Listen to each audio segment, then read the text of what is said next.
नया आंकड़ा सामने आ गया है। हरियाणा में शाम 5 बजे तक का वोटिंग परसेंटेज का आंकड़ा 61% मतदान हुआ है। ये ओवरऑल आंकड़ा मैं आपको बता रही हूं। इसमें सबसे ज्यादा मेवात 68% वोटिंग हुई है। पंचकुला में सबसे कम 55% ही मतदान हुआ है। शाम 5 बजे तक का ये आंकड़ा है। देखिए, कुछ देर पहले तक हम यमुनानगर का जिक्र कर रहे थे, जो सबसे तेज रफ्तार के साथ जहां पर वोटिंग हो रही थी, लेकिन शाम 5 बजे जब ये रिवाइज्ड आंकड़ा आया है तो फिर मेवात ने बाजी मार ली है। मेवात में सबसे ज्यादा 68% वोटिंग हुई है। शाम 5 बजे तक का ये लेटेस्ट आंकड़ा आपके सामने है। और इससे पहले शाम 4 बजे तक फरीदाबाद के बारे में मैं आपको बता रही थी, जहां पर सबसे कम वोटिंग हुई थी, लेकिन 5 बजते बजते सबसे कम वोटिंग वाली जगह में नाम पंचकुला का आ गया है। पंचकुला में सबसे कम 55% ही मतदान हुआ है। आइए जल्दी से दोबारा ग्राउंड पर आपको लेकर चलेंगे। हमारे तमाम सहयोगी लगातार हमारे साथ बने हुए हैं। मनोज्ञा का रुख करते हैं दक्षिण हरियाणा, गुरुग्राम।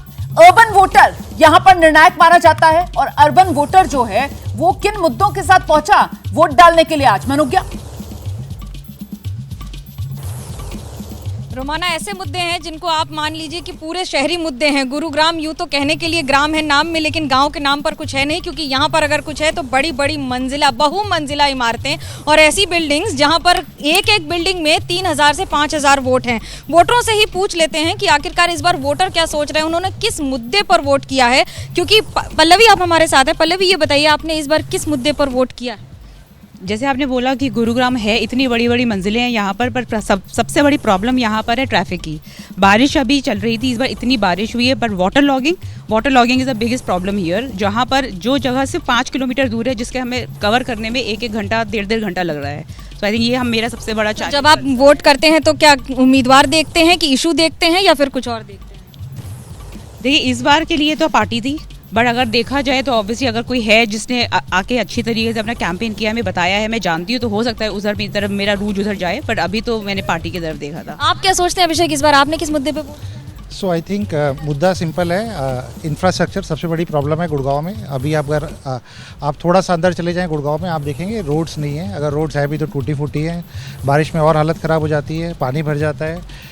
एक डिस्टेंस से दूसरे डिस्टेंस जाने में विद इन गुड़गांव एक डेढ़ घंटा लगता है। तो यही मेन इश्यूज़ हैं। देखिए, मेन इश्यूज तो आपको हम ये बता रहे हैं, लेकिन आपको ये भी बता दें कि जो 60% की बात हो रही थी रोमाना, ये इस समय बड़ी बड़ी सारी इमारतों के जो बूथ हैं उसमें यहाँ के रहने वाले रिहायशी लोग भी ऐसे बहुत सारे हैं जो या तो बाहर रहते हैं, जो यहाँ पे रहते भी हैं तो आके कई बार वोट नहीं करते हैं। ये अर्बन की सबसे बड़ी समस्या है। लेकिन जब सवाल उठते हैं तो फिर ज़रूर पूछ लेते हैं कि आखिरकार वोट किस मुद्दे पर दिया, और इसके जवाब में आपको अलग अलग जवाब मिल जाएंगे।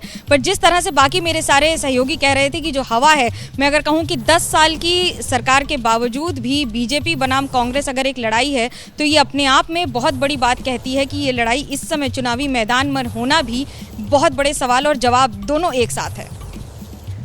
रहिए मनोज्ञा, मेरे साथ लौटूंगी आपके पास। जल्दी से जरा दर्शकों को लेकर चलेंगे। हमारी सहयोगी निधि इस वक्त मौजूद है सिरसा से। अच्छा, बड़ी दिलचस्प बात इस बार इस चुनाव में देखने के लिए मिली। सिरसा की सांसद कुमारी सैलजा लगातार कांग्रेस की तरफ से सीएम पद के लिए अपनी दावेदारी खुद ही पेश करती रही। फिलहाल सिरसा का सियासी मूड आज वोटिंग वाले दिन क्या रहा, निधि?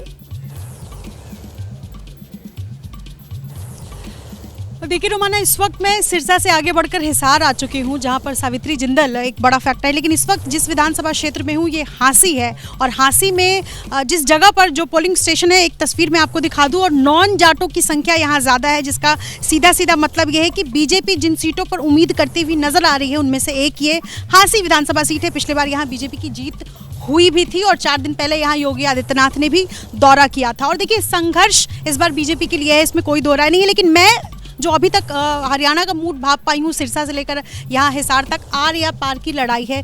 जेजेपी आईएनएलडी जो पिछली बार जिनको उम्मीदें थी, इस बार वो उम्मीद यहाँ ज़मीन पर नजर नहीं आ रही है। जेजेपी के वोटर्स किधर जाते हैं, क्या वो शिफ्ट होते हैं कांग्रेस में या बीजेपी की तरफ जाते हैं, ये देखना होगा। लेकिन इस बार आमने सामने की लड़ाई है। एक छोटा सा रिएक्शन में यहाँ के लोगों से लूँगी कि इस बार के वोटर्स क्या कह रहे हैं। इस बार के वोटर, ये क्या हम बोलते हैं इसको, आप बताइए। हम तो ये कह रहे जी, सरकार से कोई भी हो, जो पब्लिक का सरकार बनाते हैं किस लिए, पब्लिक के काम के लिए। लेकिन जब काम ही नहीं करेगी तो उस सरकार का हमने करना क्या जी। तो इसलिए हम ये कह रहे हैं भी आने वाले टाइम में जैसे अभी भी है, जो काम करेगी सरकार जैसे, तो उन्हीं के लिए हम हैं जी, पब्लिक जो उनका ही साथ देगी। कुल मिलाकर लेकर इस तरीके की तस्वीर यहाँ रोमाना नजर आ रही है। और यहाँ हमने जो लोगों से बातचीत की, मुखर हैं, अपने मुद्दे को सामने रख रहे हैं। क्या वो जो जिन मुद्दों को बीजेपी कैश करने की कोशिश कर रही थी कि खर्ची पर्ची, क्या वो यहाँ पर एक फैक्टर साबित होगा, ये देखना होगा, या कांग्रेस के अपने मुद्दे जमीन पर क्या वो रिजल्ट में फायदा करते हुए कांग्रेस के लिए नजर आ रहे हैं। रोमाना, मनोज का रुख कर लेते हैं। फतेहाबाद से इस समय हमारे साथ मौजूद है। मनोज, आपने क्या देखा आज? मुख्य तौर पर लड़ाई जो है वो कई कॉर्नर्ड नजर आई या फिर बीजेपी वर्सेस कांग्रेस में सिमटती हुई फतेहाबाद वाले इलाके में आपने देखी? मनोज जी बिल्कुल, देखिए रोमाना, इस वक्त मैं फतेहाबाद में मौजूद हूं और कुछ ही समय बचा है बस वोट डालने के लिए, और अभी भी जो लोग हैं वो यहां पहुंच रहे हैं जो वोट नहीं डाल पाए हैं। और मैं अगर बात करूं कैंडिडेट्स के बारे में तो कांग्रेस और बीजेपी की यहां पर जो टक्कर है वो सीधी तौर पर नजर आ रही है, यानी कि कांटे की लड़ाई जो है वो यहाँ पर दोनों ही पक्षों की नजर आ रही है। बीजेपी की अगर बात करूँ तो बीजेपी की तरफ से चौधरी दूड़ाराम है जो चुनावी मैदान में है, और बलवान सिंह कांग्रेस की तरफ से है। तो अभी ये कहना बड़ा मुश्किल होगा कि आखिरकार जीत किसकी होगी, लेकिन इतना जरूर है कि जब मैं यहाँ पर पहुंचा हूँ, लोगों से बातचीत की है, तो कहीं ना कहीं कांटे की टक्कर नजर आ रही है। और इसके अलावा जो लोगों ने वोटिंग भी की है वो विकास को लेकर के, यानी कि जो उन लोगों के मुद्दे हैं वो आम जो मुद्दे होते हैं उनको लेकर के लोगों ने यहाँ पर वोटिंग की है। फिलहाल अभी कुछ ही समय बचा है, अभी भी कुछ लोग हैं जो वोट नहीं डाल पाए हैं, वो यहाँ पर अपना जो है पर्ची में वोट ढूंढ रहे हैं, और सामने ही क्योंकि पोलिंग स्टेशन है तो वोट डालने के लिए अभी भी लोग यहाँ पर लगातार पहुंच रहे हैं। जी बिल्कुल, हम भी दर्शकों को एक बार फिर से याद दिला दें कि अगर आप भी हरियाणा के वोटर हैं, अगर किसी वजह से आपने अभी तक वोट नहीं डाला है तो मौका है आपके पास शाम 6 बजे तक। अगर आप वोटिंग लाइन में जाकर लग जाएंगे तो आपको वोट डालने की इजाजत मिल जाएगी। तो अगर आपने अपनी जिम्मेदारी नहीं निभाई है, अभी भी वक्त है, निकलिए अपने घर से बाहर और जल्दी से जाकर वोट डाल दीजिए। जैसे ही घड़ी का काटा दोपहर 2:30 पे आए, बबीता जी का दिल सास बहू साजिश के लिए मचल जाए। और ये है इनकी बहू, पूरे दिन ऑफिस की टेंशन हो जाए गॉन जब ये करें अपना फेवरेट शो फ्री टाइम पे ऑन। इनकी तरह आप भी देखिए अपना फेवरेट शो अपने टाइम पर और डाउनलोड कीजिए एबीपी लाइव ऐप अपने स्मार्ट टीवी पर।